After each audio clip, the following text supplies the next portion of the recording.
시간에 우리 말씀 같이 읽도록 하겠습니다. 요한복음 14장 18절에서 21절 말씀입니다. 다 같이 한 목소리로 읽겠습니다.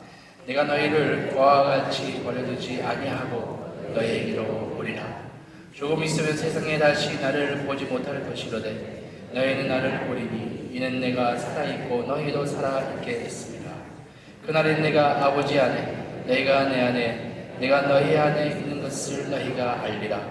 나의 계명을 지키는 자라야 나를 사랑하는 자니 나를 사랑하는 자는 내 아버지께 사랑을 받을 것이요 나도 그를 사랑하여 그에게 나를 나타내리라. 아멘. 오늘 말씀 전하신 우리 김유수 상사님 잘하신 상사님이시고 또 특별히 현주 사모님 좀 잠시 있으면 또 중보 기도 세미나 하실 예정입니다. 1부 예배 참여하셨는데요. 근데 2부 예배 때 마치고 11시부터 13시까지 1시, 오후 3시까지 중보 기도 세미나 있고 또 우리 계속 어제부터 시작했던 우리 다림줄 세미나 우리 어제부터 김유석 목사님께서 계속 말씀 전하시고 가르치고 있습니다. 오늘 말씀 전하실 텐데요. 항상 해마다 오실 때 말씀 전하시고 너무나 많은 은혜를 끼치는 우리 귀한 목사님이시고 또 이 시간에 말씀 전하실 때 우리 박수로 환영하겠습니다. 축복합니다, 목사님.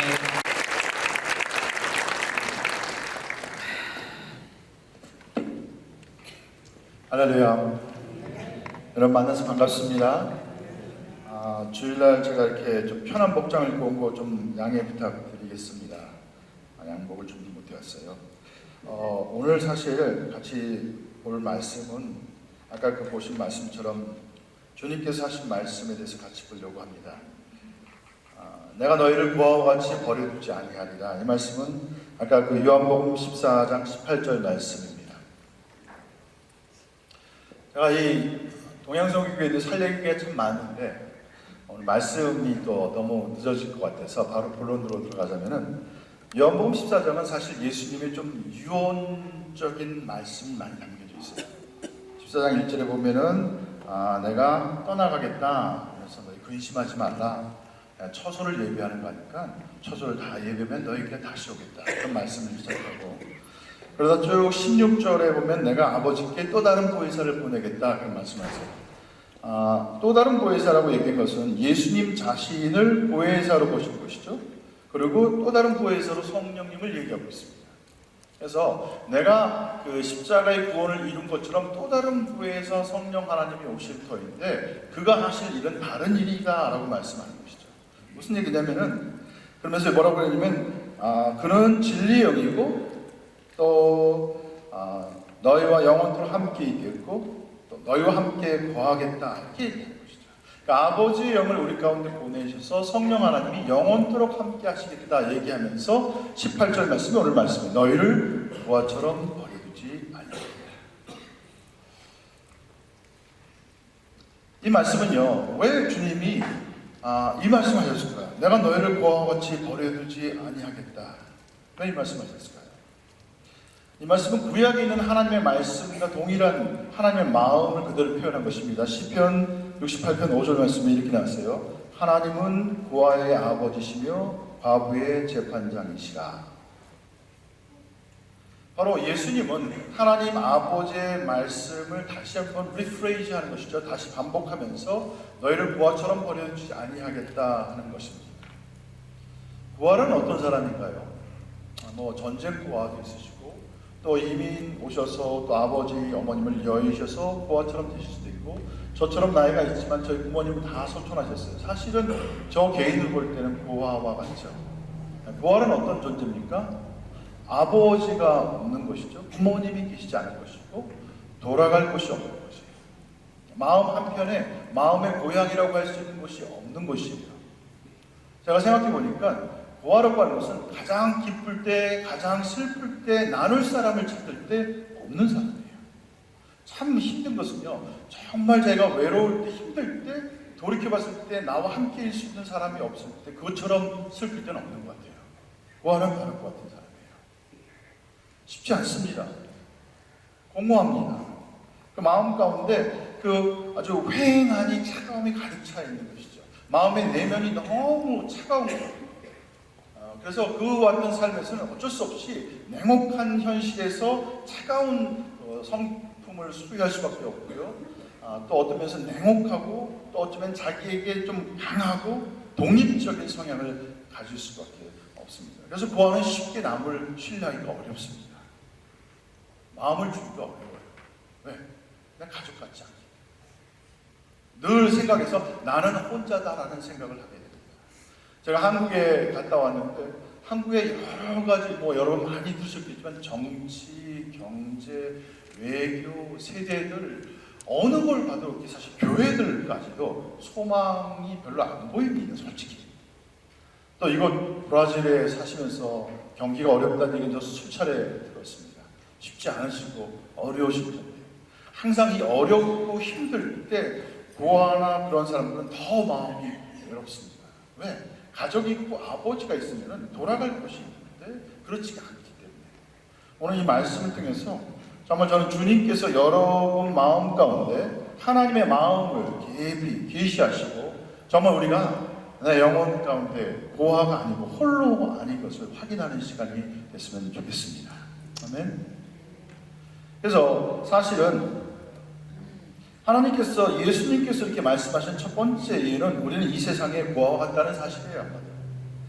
하나님을 아버지로 경험하기 전에는 우리는 세상의 고아처럼 삽니다. 고아는 뭐냐면 늘 혼자예요.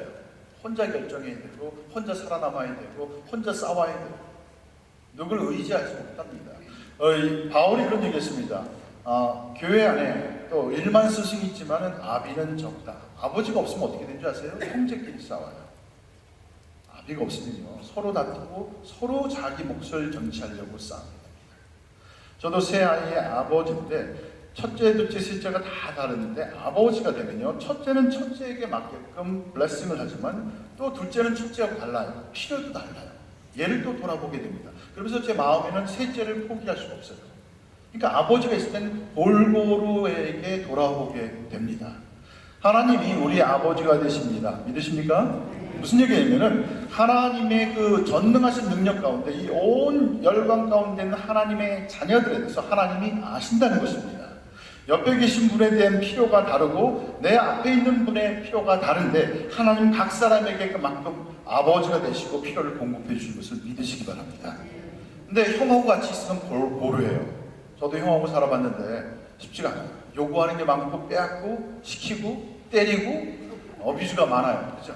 그러니까 아버지가 없으면 공동체는 흐트러지게 됩니다. 아버지가 없으면 공동체는 위기에 빠지게 됩니다. 항상 어떤 공동체든지 아비가 있을 때는 안정감이 있게 됩니다. 쉼이 있게 됩니다. 제가 이렇게 여행 갔다가 이제 공항에 오면은 저희 집 사람이 운전을 하고 저는 픽업해요. 보통 이제 우리 막내도 같이 타고 오다가 근데 이제 제가 운전대를 딱 잡으면 아들에게 이제는 안 했습니다. 무슨 얘기예요? 여지껏 엄마가 운전하는 게 불안해요. 여성이어서 불안하고 익숙지 않아서 불안하고 하지만은 무언가 아버지가 주는 안정감, 아버지 안에서 주는 이렇게 울타리 역할을 하는 부분이 없을 때 자녀들은 불안에 떨게 됩니다. 주님은 우리가 이 세상 가운데서 하나님을 아버지로 만나지 못할 때 죄의 종으로 살 수밖에 없고 부정함과 두려움 가운데 수치와 정죄감과 상처와 원망 가운데 살 수밖에 없는 것을 아셨어요. 그래서 또 다른 부에서 성령 하나님을 통해서 아버지의 영, 바로 예수의 영을 우리 가운데 주셨습니다. 여러분 사실 예수님께서 하늘과 땅의 모든 것을 내게 주셨다고 말씀하시고 너희는 땅 끝까지 이르러 복음의 증인이다라고 말씀하셨을 때 사실 이 일은 아까 우리 찬양도 했지만 우리의 노력으로 우리의 힘으로 되어질 수 있는 일이 아닙니다. 아세요? 왜? 우리에는 자아가 가득해요. 나라고 하는 울타리를 벗어나지 못합니다. 그것은 성령 하나님을 통해서 하나님 아버지의 마음으로 우리가 변화되었을 때 가능한 것입니다. 그 아버지의 마음으로 우리 마음이 열려졌을 때 비로소 가능한 것입니다. 그렇기 때문에 이 사실 고아처럼 버려두지 않겠다는 얘기는 너희 안에 아버지의 영이 있음으로 인해서 너희가 이제는 이전의 삶의 모습이 아니라 옛 삶의 모습이 아니라 아버지의 자녀처럼 살겠다라는 것입니다. 로마서 요한복음 말씀에 놀라운 말씀이 있습니다. 예수님께서 자녀는 아버지 일을 합니다. 맞죠? 자녀는 기가 막히게 닮아요. 그래서 바리새인 사두개인을 보면서 저들은 그 아비의 일을 한다고 했습니다. 그들의 아비는 누구예요? 사단 마귀라는 거예요. 사실 종교적으로 상당히 열정이 있었습니다. 헌신되어 있습니다. 우리 어느 누구와도 열정 있는 사람들이었어요. 하지만 안타까운 것은 주님이 저들은 그 아비 마귀의 일을 한다고 했습니다. 마귀의 일은 뭐예요? 아버지에서 떠난 삶이에요. 아버지하고 무관한 삶이에요. 그래서 예수님께서 우리 가운데 말씀하시는 너희 안에 하나님의 영이 있을 때 너희가 아버지의 일을 하겠다. 어떤 일이십니까? 전능하신 하나님의 권위와 권능으로 이 역사를 바꾸는 일을 행하는 것입니다. 이 일을 믿을 때 우리 안에 하나님의 영으로 아버지 되심을 드러내기 시작할 때 우리는 우리가 할 수 없는 일을 하게 될 것입니다. 아멘. 이 땅 안에 남미 땅 가운데 복음을 증거하는 일에 여러분을 부르셨습니다. 하나님께서 그 일을 우리 노력으로 하는 것이 아니라 우리 안에 계신 아버지가 행하실 수 있도록 열어드리기만 하면 됩니다. 믿으십니까? 그래서 첫 번째, 예수님께서 말씀하시면 너희는 이 세상에서 고아가 아니다. 다른 말로는 혼자가 아니다. 돌아갈 곳이 없는 존재가 아니다. 내 마음을 나눌 수가 있고 내 고통을 나눌 수가 있고 내 기쁨을 나눌 수 있는 하나님이 너와 함께 있다는 것을 믿으시기 바랍니다. 한 번은 한 형제가 찾아왔어요. 간사님, 저는요 저희 아버님을 경험하지 못했습니다. 저희 어머님도 보지 못했습니다. 제가 어떻게 결혼해서 아내를 사랑해야 될지, 어떻게 아버지로서 자녀들을 키워야 될지 익sem플이 없습니다. 본이 없습니다. 이 말씀은 사실은 상당히 마음 짠하게 되는 상황인데 성경에서 이렇게 얘기하고 있습니다. 너희가 사랑을 입었다고 얘기하고 있습니다. 사랑 입은 자녀처럼 우리는 이미 그리스도 예수를 통해서 사랑을 입은 자인 것을 믿으시기 바랍니다. 그 사랑을 경험하고 그 사랑에 녹아지고 그 사랑이 내 안에서 있을 때 우리는 우리의 한계를 벗어버릴 수가 있게 되는 것입니다. 그렇기 때문에 예수님은 그 말씀을 하신 것입니다. 두 번째, 하나님을 아버지를 알지 않고는 우리는 자연스럽게 영적인 고아처럼 행동하고 종사들을 하게 됩니다. 그래서 하나님이 주시는 영적인 권위와 능력 가운데 성장하는 것이 멈춰지게 되고 하나님의 그 풍성함, 하나님의 권능과 친밀함 가운데 이르는 길이 막혀지게 되는 것이죠. 한마디로 고아의 영을 가진 사람은요, 외로움이 있습니다. 그 안에 의심이 있습니다. 혼동이 있습니다. 그래서 늘 불안해하고 부정적인 시각을 갖고 자신감이 없고 고립되어 있어요. 정욕적이에요. 그러면서도 우울증을 가지고 용서치를 못하고 한번 원망과 승부에 걸리면 그것을 벗어나지 못해요. 그러면서도 냉정합니다. 차가워요. 동정심이 없어요. 반대하지가 않아요. 그러면서도 소유욕이 가득합니다. 집착하게 되죠. 제가 이 말씀을 쭉 보면서 우리는 정말 쉽게 그 고아의 마음 가운데 빠지게 됩니다. 혹시 이 가운데 어려운 삶 가운데서 내가 홀로 있다는 마음, 정말 바라볼 아버지가 없이 홀로 서 계신 분이 있다면 이 말씀 가운데 위로가 되시길 바랍니다. 고아들이요 바라는 것은 입양을 하는 것입니다. 저도 예전에 국민학교 때 고아원에서 학생들이 왔던 기억이 나요. 상당히 차갑고 그 다음에 아주 과격하고 무섭기도 하고 그래요. 그럴 수밖에 없어요. 고아가 입양이 되면요 두 가지 현상이 나타난다고 합니다. 어떤 고아는요 입양이 돼도 계속 고아처럼 살아요. 평생을. 절대 양아버지 양어머니한테 마음을 열지 않아요. 그리고 자기가 살던 방식, 나는 혼자다, 나는 스스로 책임져야 된다, 절대 내 마음을 남한테 열어주면 안 된다 하고 자기의 집착과 자기의 고집과 자기의 생활 방식을 고집하면서 사는 고아가 있는 반면에 어떤 고아는 입양이 되자마자 그 양아버지 양어머니를 관찰하기 시작합니다. 이 가정은 어떤 가훈이 있는가, 어떻게 식사 예절은 어떤가, 언어는 어떻게 표현하는가, 그리고 그것을 배우기 시작한다고 합니다. 한번 생각해 보세요. 여러분과 저는 지금 영적인 고아에서 하나님 아버지의 나라에 입양이 됐습니다. 여러분 지금도 혹시 이전의 삶의 패턴을 계속 붙잡고 계시다면 변화는 오지 않습니다. 내면은 난 역시 고아예요. 아무리 내가 교회를 오래 다녔어도 내 마음에 변화가 없어요. 근데 내 마음을 열고 하나님 아버지를 양 아버지를 아버지, 제가 오늘부터는 아버지를 정말 내 마음의 아버지로 받아들입니다. 저에게 가르쳐 주십시오. 인생에 대해서, 가치에 대해서 어떤 것이 참된 예절인지 가르쳐 주십시오 할 때 이 고아는 바뀌기 시작합니다. 그리스도인의 삶도 마찬가지입니다. 하나님은 우리가 하나님을 닮아가기를 원합니다. 무슨 얘기냐면 내 마음을 열어서 그 하나님을 영의 아버지로 받아들이는 그 일이 필요합니다. 제 삶 가운데서 많은 일이 있었어요. 예수님이 오셔서 우리의 구원을 이루고 원수의 일을 다 이렇게 십자가와 부활을 통해서 이루셨습니다. 또 성령님을 경험하면서 내 삶에 놀라운 일이 있었는데 가장 지안에서 과격한 변혁을 경험했던 삶은 바로 하나님을 내 아버지로 내가 인정하는 그 순간이에요. 그 전까지는 알았어요. 우리 기도하잖아요. 하늘에 계신 우리 아버지요. 하지만 그건 내 말뿐이지 내 삶하고는 상관이 없어요. 제가 요즘 어떤 말을 쓰냐면 우리는 하나님 앞에서 재양육이 필요합니다. 무슨 얘기냐면 하나님의 예절, 하나님의 가치관, 하나님의 중요하게 여기는 가훈을 다시 왜?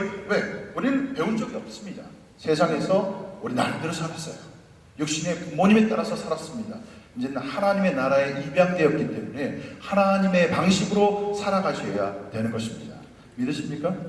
동의가 되세요? 그래서 옆에 계신 분으로서 이렇게 좀 얘기하시면 되겠습니다. 자, 우리 함께 우리 하나님 앞에서 제 양육 받읍시다. 한번 그렇게 얘기해 주시죠.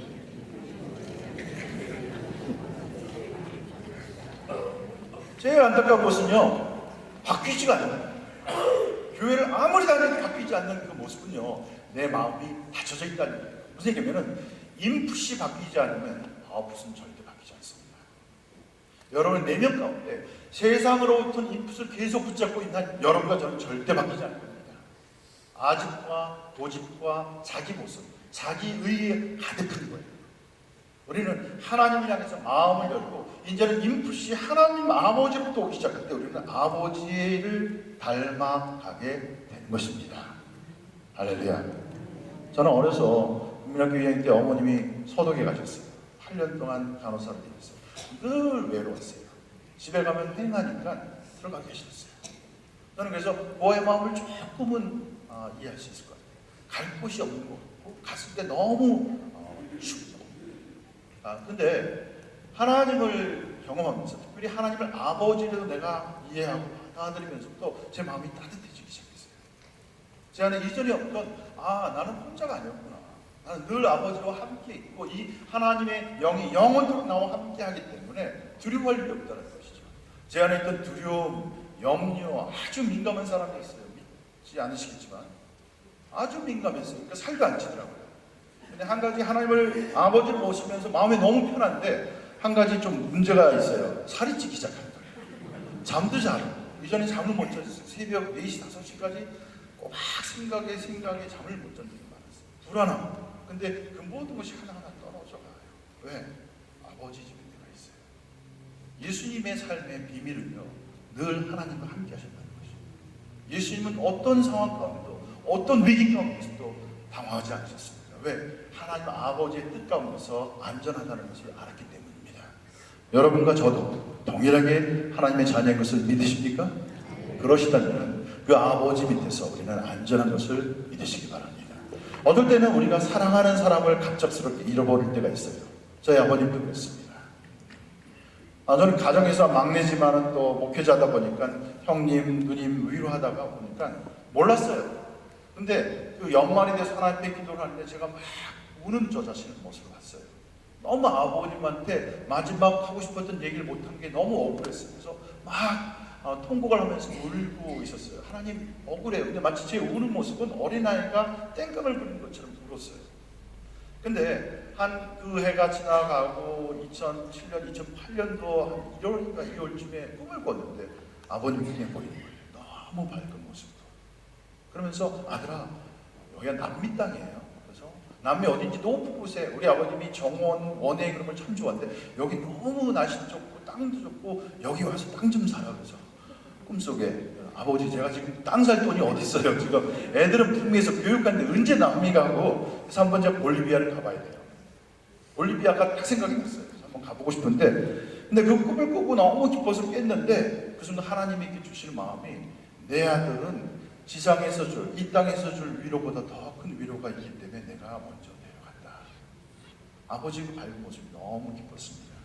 하나님이 우리의 아버지이십니다. 믿으세요?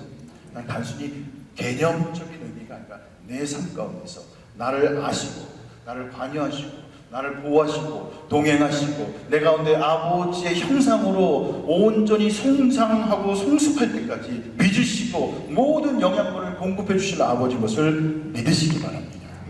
제 아내가 저한테 이런 얘기해요. 여보, 당신은 늙지 않았으면 좋겠어. 뭐 불로초를 사 먹이는 것도 아니고 어떻게? 그러니까 이런 얘기예요. 나이가 들면은 사람이 특징이 있어. 첫째, 입맛이 짜져. 점점 짜지니까 당신이 싱겁게 먹었으면 좋겠어. 두 번째, 나이가 들면 하는 얘기 또 한대요. 또 하고 또 한대요. 잔소리가 는다는 얘기예요. 여러분과 저는 하나님 앞에서 어떤 연령층이든 자녀인 것을 믿으시기 바랍니다. 경직되지 않으셨으면 좋겠습니다.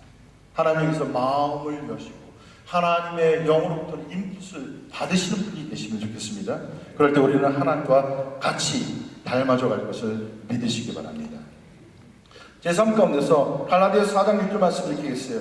너희가 아들인 거로 하나님이 그 아들의 영을 우리 마음에 보내사 아바 아버지라 부르게 하셨다고 말씀하고 있습니다. 하나님을 아버지로 아는 것이 너무 중요합니다. 제 삶 가운데 가장 레디컬한 변화는 하나님을 내 아버지로 내가 인정하고 받아들이고 기대하고 그분을 바라보기 시작할 때 제 삶이 너무 편해졌어요. 너무 레디컬한 변화가 왔습니다. 오늘 기도하고 바라기는 여기는 한 분 한 분 가운데 지금 어려운 상황이고 힘든 상황이지만은 하나님 아버지님이 함께 계신 것을 믿으시기 바랍니다. 그 아버지의 자녀됨으로 여러분 넉넉히 이겨나가시기를 간절히 축원합니다. 왜 하나님을 아버지로 아는 것이 중요하냐면 아버지를 알지 못할 때 우리는 진정한 자유함과 그 안에 오는 그 기쁨이 없게 됩니다. 어느 순간 우리 안에 두려움이 있게 돼요. 염려가 있어요. 그리고 쉽게 포기합니다. 그러니까 종교적인 행위에 머물게 됩니다. 그래서 우리가 종교라는 건 뭔지 아세요? 나를 위해서 하나님을 이용하는 겁니다. 나의 목적을 위해서 하나님을 이용하는 거예요. 신적인 존재를 이용하는 것입니다. 하지만 거기엔 내 마음과 내 삶의 관계가 없습니다. 행위적인 것을 열심히 하는데 하는 만큼 내 내면은 점점 더 공허해집니다. 그러니까 이중적이 될 수밖에 없어요.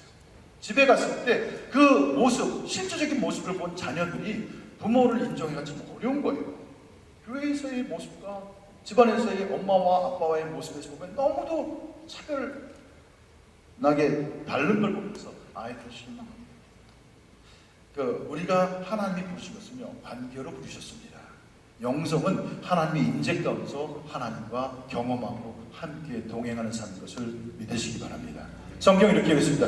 진리를 알지니 진리가 너희를 자유케 합니다. 여러분을 묶는 진리가 아니라 우리를 자유케 하는 진리인 것을 아시기 바랍니다. 두 번째, 그렇기 때문에 이와 같은 종교적인 하나님의 사랑을 알지 못하고 고아와 종살이 같은 그런 삶을 살아갈 때 우리는 엄청난 정욕이 생깁니다. 아까 말한 허탈함을 채워야 되기 때문에 자기도 모르게 정욕을 찾게 됩니다. 쥐염 열매를 찾듯이 뭔가를 찾아야 돼요. 그것이 술이든 아니면 무슨 오락이든 아니면 무슨 음악이든 아니면 뭐 영화든 뭔가를 찾아서 대체제를 찾아야 돼요. 왜? 내 영이 공부하기 때문에. 요즘 젊은 세대들이 이 세대가 점점 그쪽으로 가는 이유는 겁니다. 생명으로부터는 만족감이 없는 거예요. 메마른 거예요. 먹고 난 다음에 돌아서면 또 메말르기 때문에 뭔가를 계속적으로 추구해야 되는 것이죠. 그리고 이 삶은 자녀의 마음을 갖지 못하기 때문에 자녀로부터 가질 수 있는 특권과 그 안에 있는 권위와 능력을 경험하지 못하게 됩니다. 종교적으로는 익숙해질 수가 있어요. 하지만 그 안에 진정한 생명의 능력을 경험하지 못하게 됩니다. 아까 말씀드린 것처럼 온 열방을 향해서 복음이 증거하는 것은요, 종교적인 열심으로 되는 게 아닙니다. 마음 안에 아버지의 생명의 능력이 있을 때 가능한 것입니다. 생명은 생명을 낳게 됩니다. 이 아름다운 것들이지만요, 이건 더 이상 번식이 될 수가 없어요. 이건 죽어가는 것뿐입니다. 하나님께서 여러분과 제 삶 가운데 자녀로서 생명이 가득 찼을 때 우리는 자연스럽게 생명은 흘러 넘치게 되어 있습니다. 생명은 번식하게 되어 있습니다. 번창하게 되어 있습니다. 멀티플리케이션이 되게 되어 있는 것이죠. 자, 제가 하나님을 그러면 안다, 하나님을 아버지로 알 때 나타나는 증상은 뭔가? 첫 번째는 하나님 안에서 진정한 생명의 의미와 가치와 정체성을 발견하게 됩니다. 시편 139편에 보면 이렇게 얘기했습니다. 하나님께서 우리를 친히 만드셨다. 장부에서 조직하셨다고 말씀해 주시면서 신묘막측하게 만드셨다고 했습니다. 그러니까 하나님은 여러분에게 생명을 부여하신 분이시고 우리 각 사람 안에 유니크하게 독특하게 만드셨고 목적을 두고 만드셨습니다. 하나님은 쉴 수가 없으신 분이세요. 한번 상상해 보세요. 하나님이 누군가를 보시고 네가 누군지 모르겠다. 어떻게 나왔지? 넌 어떤 목적으로 왔는지 내가 기억이 안 난다. 이런 얘기를 하실 수가 없으신 분이에요. 하나님의 전능하신 가운데는 모든 것이 그의 지식과 지혜 가운데 들어가 있는 것을 아시기 바랍니다. 여러분은 독특하신 분이십니다. 그리고 유니크하고 여러분을 향한 하나님의 목적이 있는 것을 믿으시기 바랍니다. 믿으세요? 그래서 그 일을 할 때 우리는 가장 행복하게 됩니다. 그래서 세상 사람이 주어진 목적을 가지고 사시 마시기 바랍니다. 세상의 유행을 따라가지고 그 사람 쫓아가지 마시기 바라요. 하나님 안에 정말 진정한 내가 누군가를 발견할 수 있는 것은 하나님 안에서만 가능합니다. 두 번째, 하나님의 사랑 안에서 진정한 예배가 가능합니다. 왜? 예배라고 하는 것은요, 마음과 마음의 만남이에요. 하나님은 자녀로부터 예배받는 것을 가장 기뻐하십니다. 종이 아니라, 고아가 아니라 자녀로부터 예배를 받는 것을 가장 기뻐하십니다. 자, 보세요. 바리새인들이 예배할 때 그 놀라운 수식어를 썼습니다. 히브리 말에 거룩하고 전능하시고 그런 수식어를 썼는데 예수님이 기도할 때는 심플하셨어요. 뭐라고 하냐면 아버지. 그걸 보면서 모든 바리새인들과 그 종교 지도자들이 분노를 했어요. 어떻게 하나님을 향해서 감히 범접할 수 있는 하나님을 향해서 아바라는 애칭을 쓰느냐. 여러분, 그 자녀되면요 하나님 향한 직통으로 뛰어들어갈 수 있는 것입니다. 이제는 휘장이 무너졌습니다. 우리 아버지로서 저희가 부모로서 가장 기쁠 때는요 자녀가 저를 감사하고 인정할 때. 한 번은 아들이 학교에서 이제 저희 딸 그 짐을 옮기고 있는데 막내랑 이제 밴을 몰고 있는데 아빠 갑자기 뜬금없이 이제 그 교통 신호등 앞에 잠깐 서 있는데 아빠 저 이렇게 잘 키워줘서 너무 감사해요. 근데 갑자기 그 얘기를 듣는데 얼굴 낯이 뜨거워가지고 거기 막 얼버무려서 뭐 갑자기 그런 얘기하냐 어색하게 막 그냥 지나쳤어요. 근데 그 얘기가 잔잔하게 제 안에 이렇게 메아리치는데 너무 고맙더라고요. 한 번은 식사 중에 이렇게 요리하다가 아빠 저 나중에 장가 가면은 장가를 갈 건가 봐요.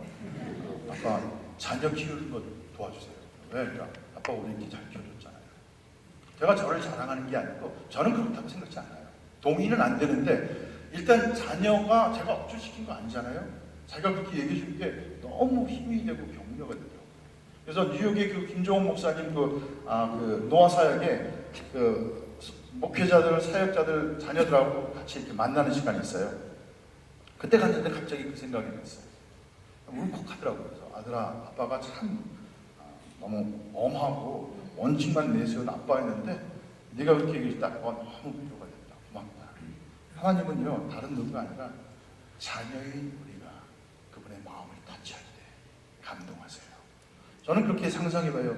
예수님께서 고뇌 가운데 십자가의 길을 준비하신 그 와중에 마리아가 옥합을 깨뜨렸을 때 예수님 마음이 얼마나 위로가 됐을까. 그때 그 제자들은 지극히 형식적으로 이렇게 얘기했어요. 그 비싼 걸 왜 낭비하냐고. 그거 팔면은 얼마나 많은 사람에게 도움을 줄 수 있는데 예수님은 그거에 대해서 상관치 않으셨어요. 여자를 막지 말라고 얘기했습니다. 여자는 복음이 증거되는 곳마다 함께 소식이 증거되겠다. 바로 예배는 것입니다. 하나님의 마음을 타치하는 것입니다. 여러분이 제가 자녀이기 때문에 하나님의 마음을 타치할 수가 있어요.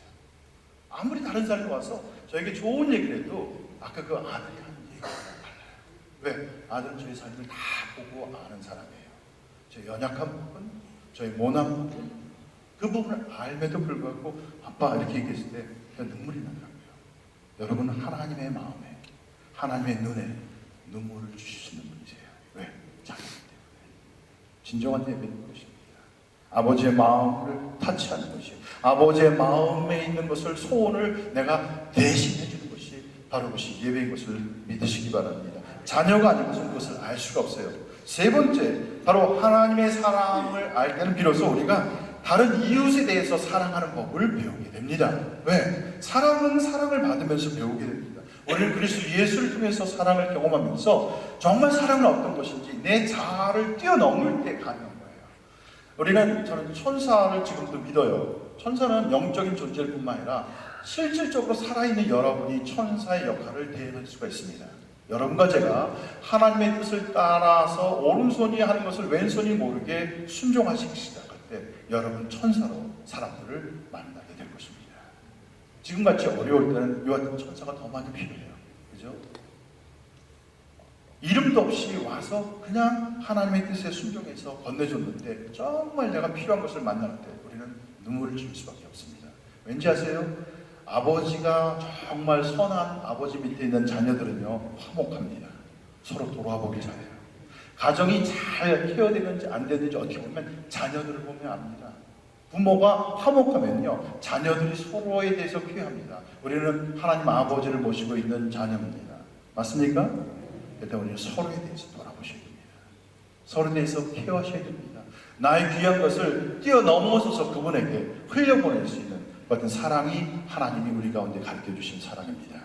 네 번째, 하나님의 사랑 끝으로요. 더 이상 우리가 이제는 종과 부하로 사는 게 아니라 영적인 성수과 권세들을 누리기 시작합니다. 사단이 여러분과 저를 두려워하는 이유가 있어요. 뭔지 아세요? 여러분과 저에게는 하나님의 형상이 언뜻 숨어 있어요. 마치 씨앗을 심으면 점점 자라가면서 그 원래 씨앗의 모습이 자라나듯이 그리스도 예수를 통한 아버지의 씨앗이 여러분과 제 안에 있기 때문에 우리가 하나님께 순종함으로 자라가기 시작할 때마다 우리는 하나님의 권위와 모습이 드러나는 것을 믿으시기 바랍니다. 원수는 그것을 가장 두려워해요. 여러분과 제가 하나님을 닮아가기 시작할 때 어떻게? 순종함으로. 어떻게? 영으로 그분을 따라감을 통해서 내 자아의 욕구를 뛰어넘어서서 그분의 뜻을 따라가기 시작할 때 원수는 우리를 두려워하게 됩니다. 하지만 한 가지 트랩이 있습니다. 내가 나를 붙잡고 내 자아에 가로막혀 있을 때 우리는 항상 거기에 머물러 있게 됩니다. 종교는 그겁니다. 내 자아를 유지하고 하나님도 섬기는 것처럼 하고 꼭 먹고 말 먹고. 근데 그 가운데서는 더 이상 권세가 없습니다. 더 이상 영적인 권위가 없습니다.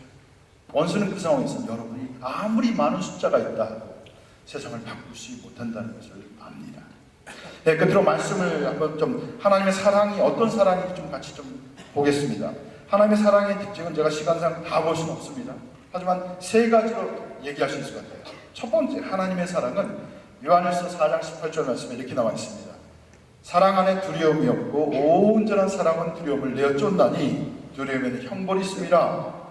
두려워하는 자는 사랑 안에서 온전히 이루지 못하였느니라. 첫 번째 하나님의 사랑은 온전한 사랑이에요.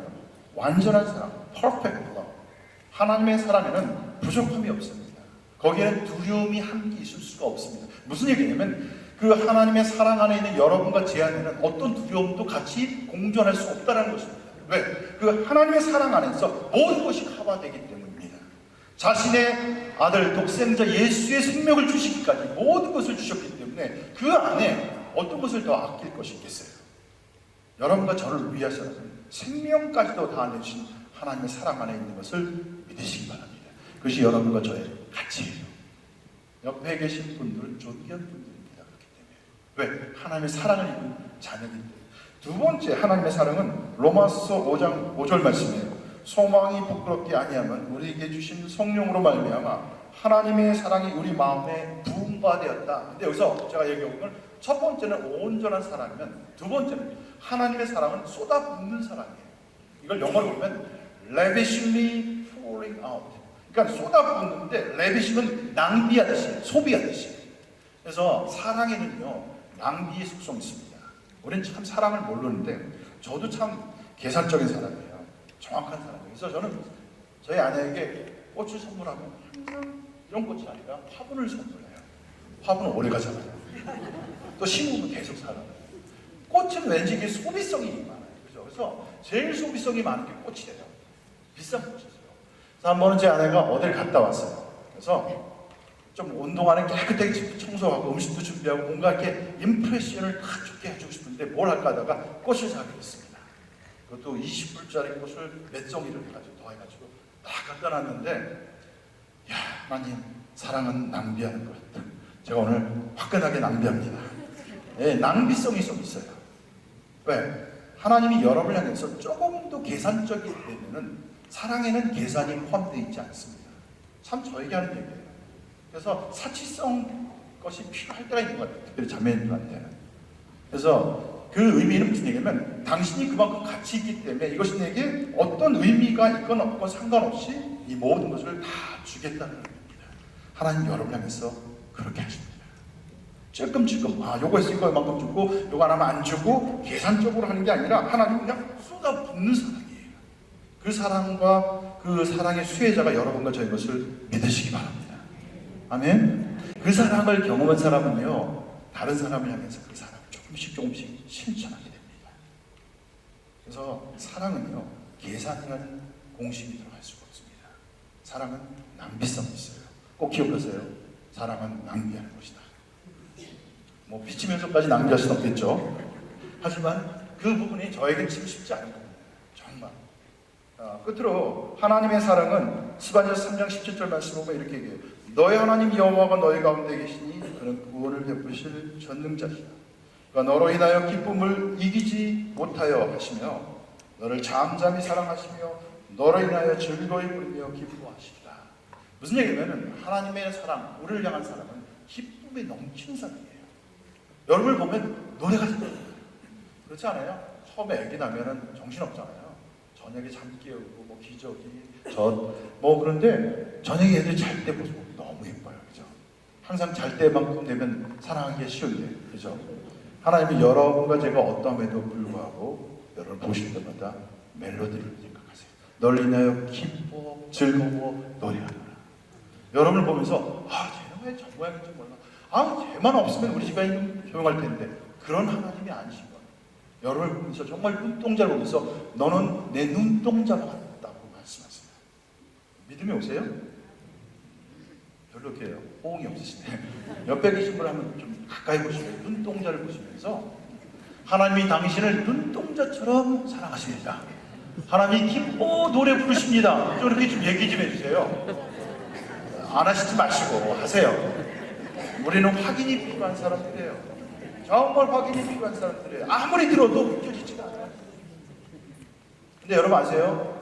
요한계시록 보면은 요한계시록 20장에 보면 모든 사람들이 그 하나님의 도성에 갔을 때 다 하나님께서 말씀하세요. 얼굴에 눈물들을 씻기신다고 말씀하셨어요. 저는 왜 하늘나라에 갔는데 왜 내가 올까? 그 하나님, 전능하신 하나님 내 앞에 오셔서 마치 예수님께서 그 무릎을 꿇고 나의 발을 씻기신 것처럼 나를 품으실 때 우리는 감격하게 돼요. 감격하게 돼요. 그래서 우리는 울 수밖에 없습니다.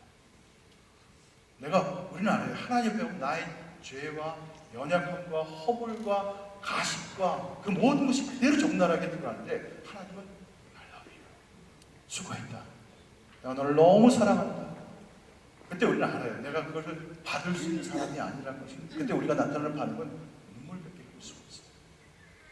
하나님은 우리를 아십니다. 그리고 우리를 향해서 기뻐 노래 부르시는 사랑으로 다가오십니다.